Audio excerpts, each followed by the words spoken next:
জর্ডানে ইরানের হামলায় 2 মার্কিন সেনা নিহত, নিখোঁজ 1। যুক্তরাষ্ট্রের আক্রমণ চলছে, শান্তি চুক্তিতে ট্রাম্পের সইয়ের মূল্য নেই, কটাক্ষ মোস্তফা কামালির। অবরুদ্ধ গাজায় ইসরায়েলি আগ্রাসন অব্যাহত, নতুন করে চালানো হামলায় 9 ফিলিস্তিনির প্রাণহানি। পশ্চিম তীরে অবৈধ বসতি বাড়ানোর পরিকল্পনা তেল আবিবের।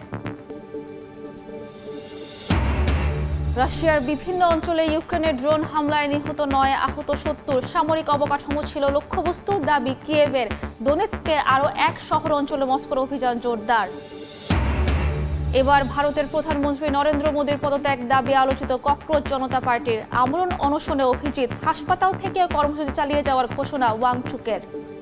ইরানের প্রতিশোধমূলক হামলায় জর্ডানের 2 মার্কিন সেনা নিহত হয়েছেন, এখনও নিখোঁজ আছেন অন্তত 1 জন। ইরানের বিভিন্ন স্থানে হামলা অব্যাহত রেখেছে যুক্তরাষ্ট্র।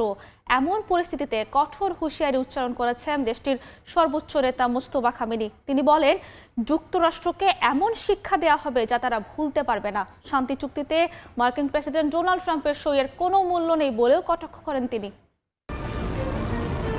মাত্র 1 মাস আগেও যুদ্ধ থামানোর লক্ষ্যে একটি প্রাথমিক সমঝোতায় পৌঁছেছিল যুক্তরাষ্ট্র ও ইরান। তবে 25 জুন হরমুজ প্রণালীতে বাণিজ্যিক জাহাজে ইরানের ড্রোন হামলার পর তা দ্রুত ভেঙে পড়তে শুরু করে।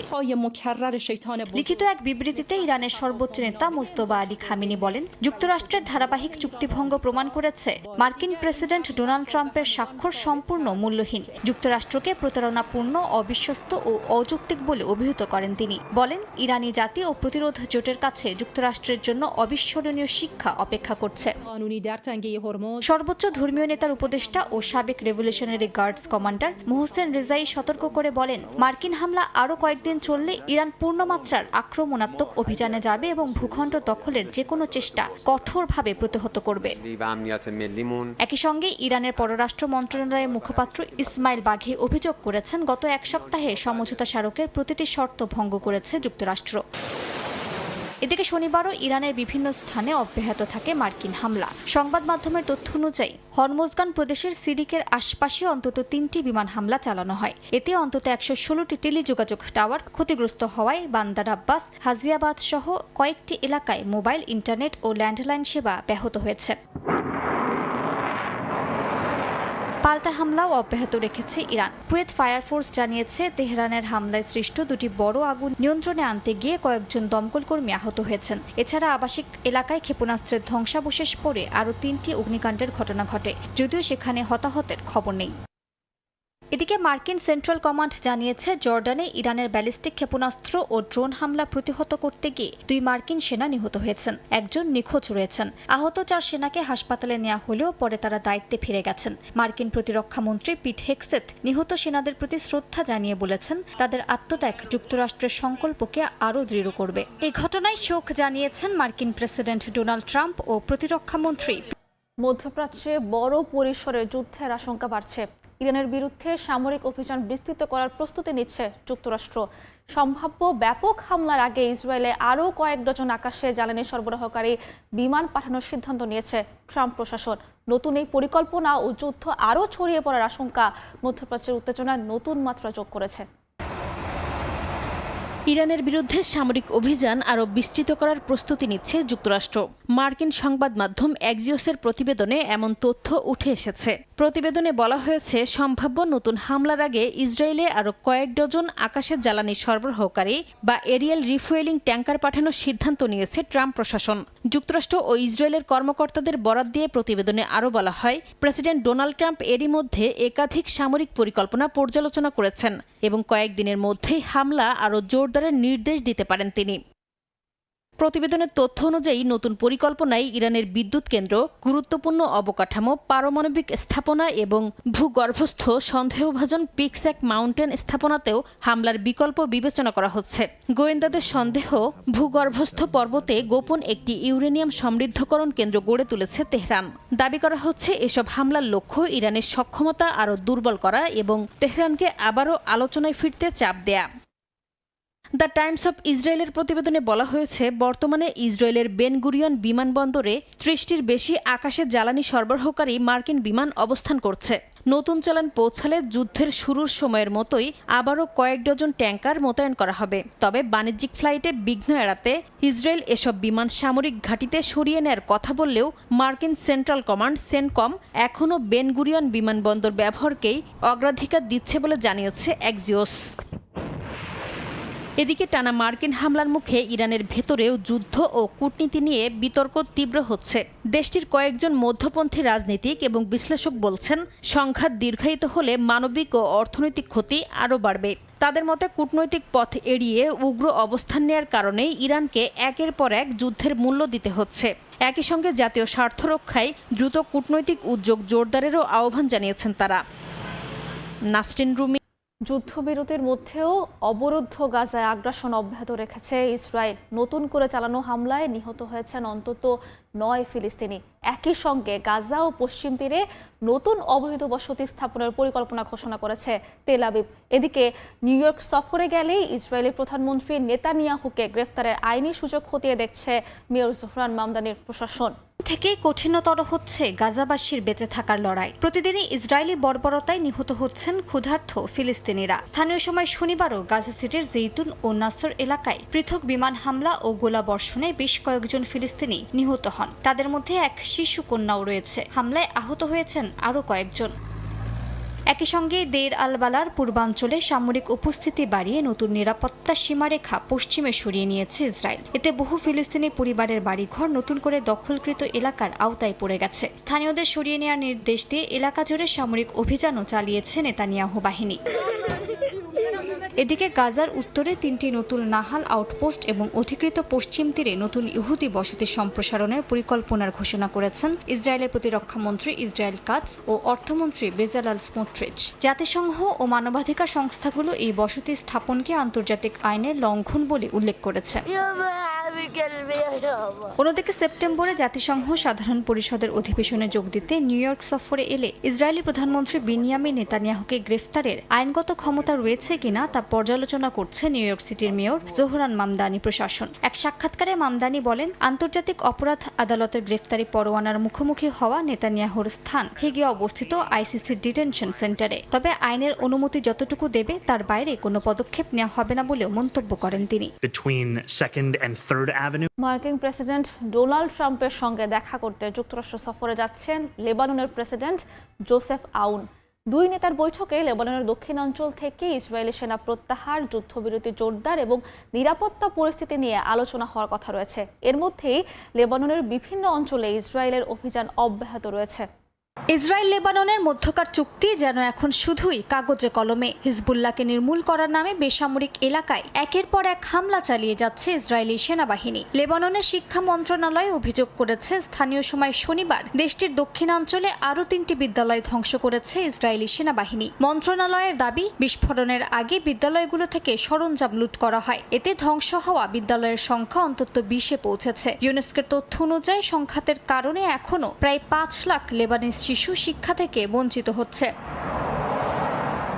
একই দিনে লেবাননের দক্ষিণাঞ্চলে অভিযান অব্যাহত রেখেছে ইসরায়েল। স্থানীয় সময় শনিবার তেভনিত এলাকায় ড্রোন পরিচালনার অভিযোগে হিজবুল্লাহর একটি অবস্থানে বিমান হামলার কথা জানিয়েছে ইসরায়েলি সেনাবাহিনী। তাদের দাবি, যুদ্ধবিরতি চুক্তি লঙ্ঘন করায় এই হামলা চালানো হয়েছে। তবে এ বিষয়ে তাৎক্ষণিক কোনো মন্তব্য করেনি হিজবুল্লাহ। সম্প্রতি ইতালির রোমে যুক্তরাষ্ট্রের মধ্যস্থতায় লেবানন ও ইসরায়েলের মধ্যে নতুন দফার বৈঠক অনুষ্ঠিত হয়। সেখানে লেবাননের দক্ষিণাঞ্চলে পরীক্ষামূলক নিরাপত্তা অঞ্চল গঠনের বিষয়ে অগ্রগতি হয়েছে বলে জানায় ওয়াশিংটন। পরিকল্পনা অনুযায়ী ধাপে ধাপে ইসরায়েলি বাহিনী সরে গেলে সেখানে দায়িত্ব নেবে লেবাননের সেনাবাহিনী। তবে হিজবুল্লাহকে নিরস্ত্র করার শর্তে সেনা প্রত্যাহারের বিষয়টি নির্ভরশীল হওয়ায় এখনও বড় ধরনের অচলাবস্থা রয়ে গেছে। এসব বিষয় নিয়ে আলোচনা করতে মার্কিন প্রেসিডেন্ট ডোনাল্ড ট্রাম্পের আমন্ত্রণে ওয়াশিংটনের উদ্দেশ্যে রওনা হয়েছেন লেবাননের প্রেসিডেন্ট জোসেফ আউন। হোয়াইট হাউসে অনুষ্ঠিত বৈঠকে দুই নেতা যুদ্ধবিরতি কার্যকর রাখা, লেবাননের দক্ষিণাঞ্চল থেকে ইসরায়েলি সেনা প্রত্যাহার এবং দেশটিতে স্থিতিশীলতা ফিরিয়ে আনার উপায় নিয়ে আলোচনা করবেন। পাশাপাশি পুরো লেবাননে কেন্দ্রীয় সরকারের কর্তৃত্ব জোরদারের বিষয়টিও আলোচনায় গুরুত্ব পাবে। ইউক্রেনের ব্যাপক ড্রোন হামলায় রাশিয়ার বিভিন্ন অঞ্চলে 9 জন নিহত হয়েছেন, আহত হয়েছেন আরও অন্তত 70 জন। ইউক্রেনের প্রেসিডেন্টের দাবি, হামলা চালানোর স্থাপনাগুলো থেকে নিষেধাজ্ঞার আওতাভুক্ত যন্ত্রাংশ এবং নেভিগেশন সরঞ্জাম সরবরাহ করা হতো। এদিকে দোনেৎস্ক অঞ্চলের কৌশলগত শহর ক্রাসনি লিমান দখলে শেষ পর্যায়ের অভিযান চলছে বলে দাবি করেছে মস্কো। কালো ধোঁয়ার কুণ্ডলিতে ছেয়ে গেছে আকাশ। স্থানীয় সময় শনিবার রাশিয়ার তাম্বভের কটভস্কে অনলাইন খুচরা বিক্রেতা ওয়াইল্ড বেরিজের একটি গুদামে ভয়াবহ হামলা চালায় ইউক্রেন। একই সঙ্গে মস্কোর ইলেকট্রোস্তালে একই প্রতিষ্ঠানের আরেকটি গুদামে হামলা চালায় জেলেনস্কি বাহিনী। এতে বেশ কয়েকজন কর্মী নিহত হয়েছেন, আহত হয়েছেন অনেকেই। এছাড়া শনিবার বেলগরদ অঞ্চলেও ড্রোন হামলা চালানো হয়। নোগিন্সকে একটি তেল ডিপোতেও আগুন ধরে যায়, যার কারণে কাছের একটি মাতৃসদন ও আবাসিক ভবন থেকে লোকজন সরিয়ে নেওয়া হয়। রাশিয়ার প্রতিরক্ষা মন্ত্রণালয়ের দাবি, এক রাতে 19টি অঞ্চলের আকাশে, পাশাপাশি ক্রিমিয়া, আজভ সাগর ও কৃষ্ণ সাগর এলাকায় মোট 379টি ইউক্রেনীয় ড্রোন ভূপাতিত করা হয়েছে। অন্যদিকে ইউক্রেনের প্রেসিডেন্ট ভলোদিমির জেলেনস্কি বলেছেন, হামলার লক্ষ্য ছিল রাশিয়ার ড্রোন উৎপাদন ও সামরিক সরঞ্জাম সরবরাহে ব্যবহৃত দুটি বড় লজিস্টিক কেন্দ্র। তার দাবি, মস্কো ও তাম্বভ অঞ্চলের এসব স্থাপনা থেকে নিষেধাজ্ঞার আওতাভুক্ত যন্ত্রাংশ এবং নেভিগেশন সরঞ্জাম সরবরাহ করা হতো। একই সঙ্গে একটি তেল স্থাপনা এবং কৃষ্ণ সাগর, আজভ সাগর ও অধিকৃত ক্রিমিয়ার কয়েকটি সামরিক লক্ষ্যবস্তুতেও সফল হামলা চালানো হয়েছে বলে দাবি কিয়েভের। এদিকে রাশিয়ার সেনাপ্রধান ভ্যালেরি গেরাসিমোভ দাবি করেছেন, দোনেৎস্ক অঞ্চলের কৌশলগত শহর ক্রাসলি লিমানে ইউক্রেনীয় বাহিনীর সংগঠিত প্রতিরক্ষা ব্যবস্থা ভেঙে পড়েছে। শহরটি দখলের শেষ পর্যায়ের অভিযান চলছে। একই সঙ্গে কনস্তান্তিনিভকা ঘিরে নিয়ন্ত্রণ আরও বিস্তৃত করেছে রুশ বাহিনী এবং স্লোভিয়ানস্ক ক্রামাতরস্ক অভিমুখে অগ্রসর হচ্ছে বলেও দাবি করা হয়েছে। রুশ প্রতিরক্ষা মন্ত্রণালয় জানিয়েছে, গত এক সপ্তাহে ইউক্রেনের বন্দর, প্রতিরক্ষা শিল্প, গোলাবারুদ গুদাম, ড্রোন উৎপাদন কেন্দ্র, জ্বালানি অবকাঠামো এবং সেনা অবস্থান লক্ষ্য করে 19টি সমন্বিত হামলা চালানো হয়েছে। পাশাপাশি কৃত্রিম বুদ্ধিমত্তা ভিত্তিক ড্রোন ব্যবহার করে কৃষ্ণ সাগরে ইউক্রেনের সামরিক কাজে ব্যবহৃত একাধিক কার্গো জাহাজেও হামলার দাবি করেছে মস্কো। এবার ভারতে শিক্ষামন্ত্রীর পাশাপাশি প্রধানমন্ত্রী নরেন্দ্র মোদীর পদত্যাগের দাবি তুলেছেন ককরোচ জনতা পার্টির প্রতিষ্ঠাতা অভিজিৎ দীপকে। পরিবেশ কর্মী সোনম ওয়াংচুকের সমর্থনে অনির্দিষ্টকালের অনশনেও বসেছেন তিনি। এদিকে সোনমকে জবরদস্তি হাসপাতালে নেওয়া হয়েছে বলে দাবি তার পরিবার ও আন্দোলনকারীদের। হাসপাতালে থেকেই অনশন চালিয়ে যাওয়ার ঘোষণা দিয়েছেন এ পরিবেশ কর্মী। ভারতের দিল্লির যন্তর মন্তরে আন্দোলনরত সমর্থকদের উদ্দেশ্যে বক্তব্য দিচ্ছিলেন ককরোচ জনতা পার্টির প্রতিষ্ঠাতা অভিজিৎ দীপকে। ঠিক ওই সময় এক নারী তার দিকে কালি ছুঁড়ে মারেন। বিক্ষোভস্থলে মুহূর্তেই ছড়িয়ে পড়ে উত্তেজনা। আন্দোলনকারীদের সঙ্গে ধস্তাধস্তির ঘটনাও ঘটে, যদিও এতে দমে যায়নি বিক্ষোভ। স্থানীয় সময় শনিবার দিনভর বিক্ষোভে মুখর ছিলেন সোনম ওয়াংচুকের সমর্থকরা। জাতীয় পতাকা, পোস্টার ও স্লোগানে উত্তাল হয়ে ওঠে আন্দোলনস্থল। ওয়াংচুককে হাসপাতালে নেয়ার কয়েক ঘন্টার মধ্যেই ককরোচ জনতা পার্টির প্রতিষ্ঠাতা অভিজিৎ দীপকে মঞ্চে দাঁড়িয়ে আমরণ অনশনের ঘোষণা দেন। যেভাবে সন্ত্রাসী বা অপরাধীরা মানুষকে অপহরণ করে, ঠিক সেভাবেই সোনম ওয়াংচুক স্যারকে তুলে নিয়ে যাওয়া হয়েছে। তাকে জোর করে এখান থেকে সরিয়ে নেওয়া হয়েছে। তারা ভেবেছিল সোনম স্যারকে সরিয়ে দিলে এই আন্দোলন থেমে যাবে, দুর্বল হয়ে পড়বে। কিন্তু এখন সোনম স্যারের পরিবর্তে আমি অনির্দিষ্টকালের অনশন শুরু করছি। অন্যদিকে সফদরজং হাসপাতালের কর্তৃপক্ষ জানিয়েছেন, দীর্ঘদিনের অনশনের কারণে ওয়াংচুক কিছুটা দুর্বল হয়ে পড়েছেন। সামান্য পানি শূন্যতায় ভুগছেন, তবে তিনি সম্পূর্ণ সচেতন আছেন এবং চিকিৎসকদের নিবিড় পর্যবেক্ষণে রয়েছেন। তবে হাসপাতালের ব্যাখ্যায় সন্তুষ্ট নন ওয়াংচুকের স্ত্রী গীতাঞ্জলি আংমো। তার অভিযোগ, পরিবারের সম্মতি ছাড়া যেন ওয়াংচুককে কোনো ওষুধ বা স্যালাইন দেয়া না হয় সে অনুরোধ জানানো হলেও হাসপাতাল কর্তৃপক্ষ পর্যাপ্ত স্বচ্ছতা দেখাচ্ছেন না। গত 28 জুন থেকে পরীক্ষার প্রশ্নপত্র ফাঁসের ঘটনায় কেন্দ্রীয় শিক্ষামন্ত্রী ধর্মেন্দ্র প্রধানের পদত্যাগ এবং পরীক্ষা ব্যবস্থার সংস্কারের দাবিতে আন্দোলনরত শিক্ষার্থীদের সঙ্গে সংহতি জানিয়ে অনশন শুরু করেন সোনম ওয়াংচুক। আন্দোলনকারীরা জানিয়েছেন, 20 জুলাই সংসদের বর্ষাকালীন অধিবেশন শুরুর দিনে পার্লামেন্ট অভিমুখে ঘোষিত পদযাত্রার কর্মসূচিও পরিকল্পনা অনুযায়ী অনুষ্ঠিত হবে।